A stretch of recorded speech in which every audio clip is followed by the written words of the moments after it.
ये वही रुपया है जिसकी आबरू और इज्जत प्रधानमंत्री से जुड़ी रहने की बात स्वयं मोदी जी करते थे। थोड़ी उजड़ती आबरू की चिंता तो आप अपनी भी कर लीजिए मोदी जी। पहली बात, अब हो सकता है अगर ये बात वित्त मंत्री से पूछी जाए तो जैसे उन्होंने पहले कहा था कि मैं लहसुन प्याज नहीं खाती हूं, वो अब कह दें कि मैं तो भाई रुपए का भी इस्तेमाल नहीं करती हूं। तमामों वो चाटुकार, सिनेमा जगत के तमामों लोग जिनको रुपए की बड़ी चिंता थी, आज बिल्कुल चुप हैं। और संशय और डर ये लगता है कि कहीं साहब 80-90 पूरे 100 करने पर तो नहीं हम आता है रुपए के साथ भी।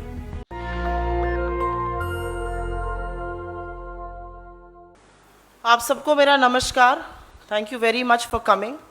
एक बहुत अहम मुद्दे पर आप लोगों से बात करने के लिए आए हैं, लेकिन इससे पहले कि बात शुरू करें आपको कुछ वीडियो दिखा देते हैं जिससे कॉन्टेक्स्ट सेटिंग हो जाए।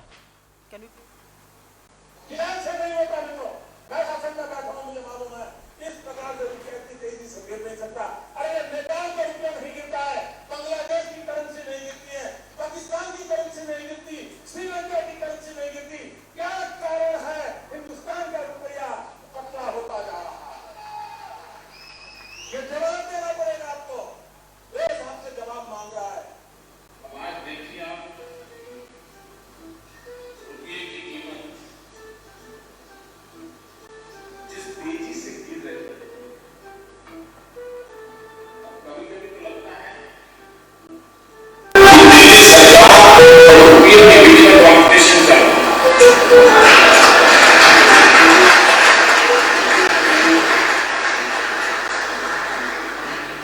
इसकी आबरू तेजी से गिरती चली जा रही है। कौन आएगा? कंपटीशन चल रहा है। देश जब आजाद हुआ तब $1 1 रुपये के बराबर, 1 रुपये में $1 गिरता। जब अटल जी की सरकार थी, अटल जी जब पहली बार सरकार बने तब तक मामला समझ गया था 42 रुपीज का, और अटल जी ने जब छोड़ा तब 44 पर पहुंचा था। 4% में फर्क आया। लेकिन इस सरकार ने और अर्थशास्त्री प्रधानमंत्री के कालखंड में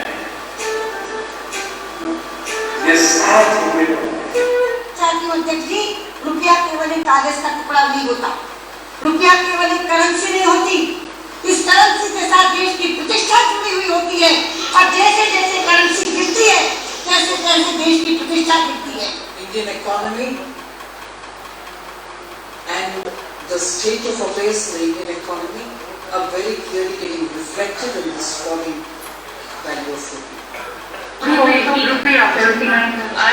I'm confident on the rupee that the Reserve Bank of India is very keenly watching the exchange rate.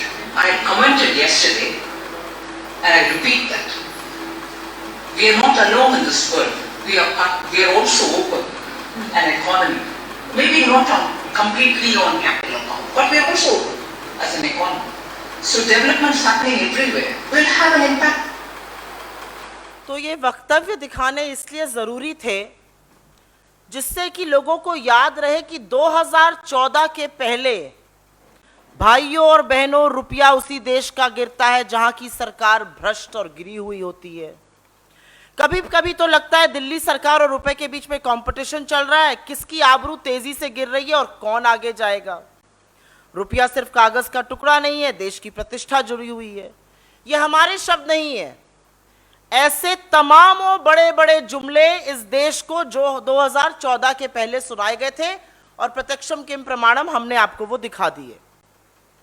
लेकिन जो इतिहास में पहले कभी नहीं हुआ था, मोदी जी की कृपा से उनके स्वघोषित अमृतकाल में वो दिन भी देश ने देख लिया। रुपया 80 के पार चला गया $1 के मुकाबले।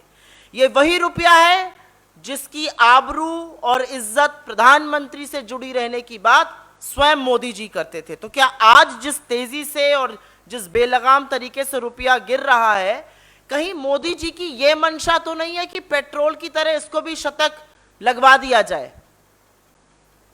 2014 से पहले मोदी जी खुद कहते थे एक मजबूत प्रधानमंत्री की जरूरत है मजबूत रुपए के लिए। लेकिन कितनी बड़ी विडंबना है कि जो तथाकथित मजबूत प्रधानमंत्री हैं वो ही रुपए के लिए सबसे हानिकारक साबित हुए हैं। इतिहास में रुपए को सबसे कमजोर करने वाले प्रधानमंत्री मोदी जी बन चुके हैं पिछले 8 साल में। पिछले 6 महीने में रुपया 7% गिरा है।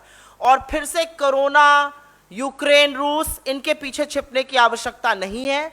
जब हमने ऑफिस छोड़ा था 2014 में, तो रुपए और डॉलर का जो एक्सचेंज रेट था वो 58 रुपए प्रति रुपए डॉलर के बराबर था। आज 80 के पार है। तो थोड़ी गिरी हुई साख, थोड़ी गिरी हुई प्रतिष्ठा, थोड़ी उजड़ती आबरू की चिंता तो आप अपनी भी कर लीजिए मोदी जी, पहली बात। लेकिन इस रुपए का आम जनता पर क्या फर्क पड़ रहा है? क्या सिर्फ ये एक रिजर्व बैंक, नॉर्थ ब्लॉक, दलाल स्ट्रीट, मार्केट के बीच की बात है? बिल्कुल नहीं। निरंतर गिरते हुए रुपए का फर्क इस देश के हर नागरिक पर पड़ता है। ये कमर तोड़ महंगाई को और बढ़ाएगा।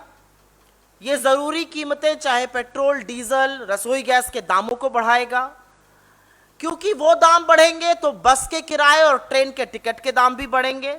इसका सीधा असर घर में पकने वाले खाने और थाली पर होगा, क्योंकि खाने के तेल के दाम बढ़ेंगे। यही नहीं, एक कमजोर रुपए का असर टीवी, फ्रिज, मोबाइल फोन और ऐसी तमाम इलेक्ट्रॉनिक आइटम पर होगा जिनके बहुत सारे पुर्जे हम आयात करते हैं, उनको इंपोर्ट करते हैं। अब हो सकता है अगर ये बात वित्त मंत्री से पूछी जाए तो जैसे उन्होंने पहले कहा था कि मैं लहसुन प्याज नहीं खाती हूं, वो अब कह दें कि मैं तो भाई रुपए का भी इस्तेमाल नहीं करती हूं। लेकिन इसका असर भारत के हर नागरिक में पड़ेगा। जिस महंगाई से हम जूझ रहे हैं वो महंगाई और बदतर होने वाली है, ये बताना जरूरी है। अब एक बार बात कर लेते हैं कांग्रेस ने 2013 में क्या किया था और भाजपा क्या कर रही है। 2013 में फेडरल रिजर्व के चीफ, जो एक तरह से सेंट्रल बैंक जैसे हमारा आरबीआई है, जो अमेरिका का सेंट्रल बैंक फेडरल रिजर्व होता है, उनके चीफ तब बेन बर्नांके थे। उन्होंने टेपर का एक शब्द बोला था कि हम अपनी बॉन्ड्स को टेपर करेंगे, कम करेंगे। उसके चलते रुपया टूटा था, 15% गिरा था रुपया मार्च से अगस्त 2013 के बीच में। लेकिन 4 महीने के अंतर मल्टी प्रोंग्ड अप्रोच से पहले फाइनेंस मिनिस्ट्री और आरबीआई का जो साझा प्रयास था, उस मल्टी प्रोंग्ड अप्रोच के चलते रुपया जो 59 से गिरकर 69 तक चला गया था, उसको वापस 58 पे लाया गया। जो ग्रोथ रेट 5.1 तक गिर गई थी, उसको एक साल के अंदर 6.97% के आसपास किया गया। एक साल के अंदर 2% की वृद्धि।